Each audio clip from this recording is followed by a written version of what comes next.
du magazine Le Particulier qui est resté avec nous.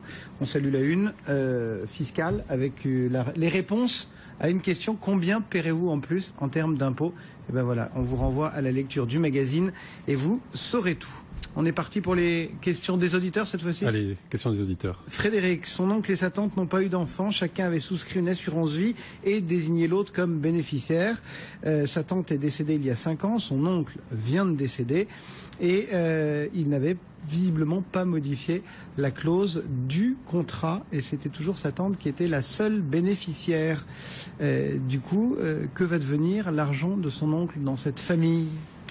La réponse est simple, hein. Il n'y a plus de bénéficiaires dans le contrat d'assurance vie, donc les sommes elles vont être réintégrées dans la succession et elles vont subir le régime fiscal lié à la succession. Donc là, Frédéric, notre auditrice, elle va hériter de sa tante, de son oncle, pardon. Enfin, bref. Ça importe peu. Enfin, bref. Oui. Elle va hériter. Et elle va hériter dans le cadre normal. Dans le cadre normal, donc elle va payer 55% de droits de succession. Si son oncle avait eu la présence d'esprit de modifier sa clause bénéficiaire au décès de son épouse et puis de nommer quelqu'un d'autre qui soit toujours vivant au jour de son décès, les sommes auraient été transmises en totale exonération d'impôts. Donc c'est quand même 55% d'impôts qui sont perdus. D'où le conseil qu'on donne, mais systématiquement, c'est-à-dire, premier conseil, révisez régulièrement votre clause bénéficiaire, tous les ans, tous les 2 ans, en fonction de votre situation matrimoniale, patrimoniale. Vous la remettez à l'ordre du jour. Et puis la deuxième chose, surtout, vous nommez plusieurs rangs, vous indiquez plusieurs rangs de bénéficiaires. Donc au premier rang, vous nommez qui vous voulez, mais prévoyez effectivement le cas où le bénéficiaire de premier rang viendrait. Et on rappelle que c'est gratuit. Et c'est gratuit en plus. Vous pouvez le faire même sur un bout de papier, vous pouvez donner ça à votre notaire, vous pouvez mettre ça dans un coffre, vous pouvez envoyer un additif à votre assureur. Enfin bon, bref, on peut le faire de la manière dont on veut. Bon, donc c'est dommage de laisser passer X pourcentage d'une succession. Ça nous désole. Voilà, aux impôts. Voilà pour votre question, Frédéric. Allez, une autre question, cette fois de Jean-Charles. Jean-Charles veut faire des travaux, il veut changer sa porte d'entrée, la porte de son garage et une partie des fenêtres de sa maison. Il se demande s'il pourra bénéficier d'un crédit d'impôt si les portes et les fenêtres qu'il achète notamment sont isolantes. Alors là, bienvenue dans le monde formidable. Ouais. De la réduction d'impôts pour dépenses d'économie d'énergie. Vous y compreniez rien l'an dernier, vous y comprendrez encore moins cette année. Ils réussissent à créer même pas de l'an prochain. Ils réussissent à créer des usines à gaz pour l'écologie, c'est génial. Ah, c'est terrible. Alors, pour essayer de faire simple, quand on veut changer une porte d'entrée, des fenêtres, enfin bon, bref, tout ce qui est fermeture sur l'extérieur, ça n'ouvre en principe pas droit au crédit d'impôt, sauf si ça rentre dans le cadre d'un bouquet de travaux et donc ça vient s'additionner avec d'autres types de travaux. Donc là concrètement, si notre auditeur ne fait que changer sa porte d'entrée, sa porte de garage, ses volets, ses fenêtres, enfin bref, même s'ils sont isolants et s'il ne fait que ça comme changement, il n'aura droit à rien. Par contre, s'il mêle ça avec d'autres types de travaux, comme par exemple le changement de système de chauffage par une chaudière plus performante à condensation, ou alors s'il isole ses murs, s'il isole sa toiture, donc s'il fait un bouquet de travaux, là il pourra bénéficier même d'un crédit majoré sur son crédit d'impôt. C'est-à-dire que c'est tout ou rien dans ce dispositif. Donc là, s'il fait ses dépenses, il pourra bénéficier d'un crédit d'impôt qui est égal à 18% du montant des sommes. Alors, ce que je vous explique là sur les bouquets de travaux, ça ne vaut que pour les portes et fenêtres. C'est-à-dire que si vous changez juste votre chaudière, vous avez le droit à un crédit d'impôt. Ah bon? Bon, il sera minoré par contre cette fois, ce sera plus de 18%, ce sera 10%. Si vous changez, si vous isolez vos murs sans rien faire d'autre, effectivement, là vous aurez toujours droit à un crédit d'impôt de 10%.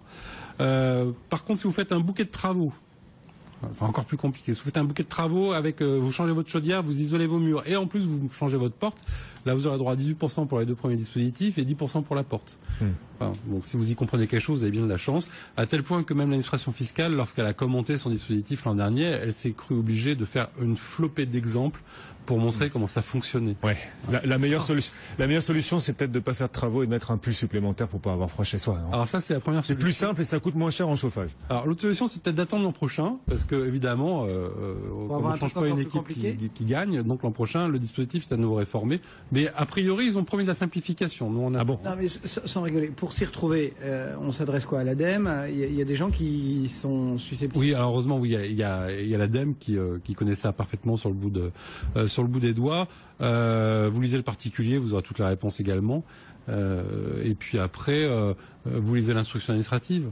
Ouais, passionnant. Vous allez voir, vous allez vous en Tentez plutôt le particulier, c'est vachement plus attirant que l'instruction, le BOFIP.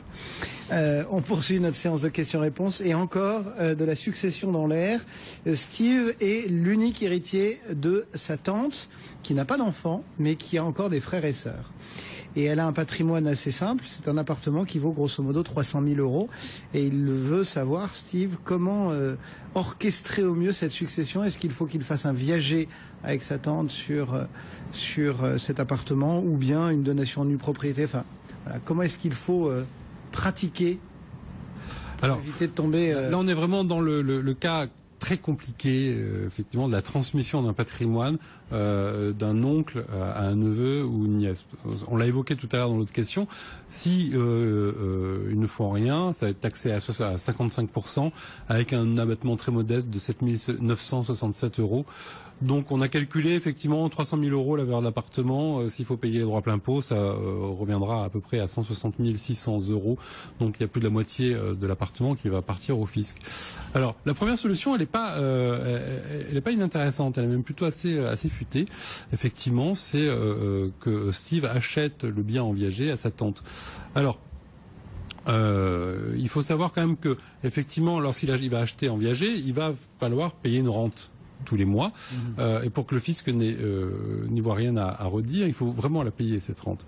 Et la rente, il faut qu'elle soit fixée dans le marché. C'est-à-dire qu'on ne peut pas fixer arbitrairement une rente très faible pour avantager son héritier. Donc il faut que la rente soit dans le marché. L'avantage aussi de ce dispositif, c'est que on va figer le prix du bien aujourd'hui. Sa tante, elle est plutôt assez jeune, parce qu'elle est née en 47, donc ça veut dire qu'elle a 66 ans. Ça veut dire qu'elle a encore une espérance de vie de plus de 20 ans. Et donc les prix de l'immobilier, d'ici 20 ans, ils vont encore augmenter. Donc si jamais ils font rien, les droits de succession ne seront pas payés sur les 300 000 euros d'aujourd'hui, mais peut-être sur les 350 ou les 400 000 euros de demain. Donc là, l'avantage, c'est qu'on fixe définitivement la valeur du bien.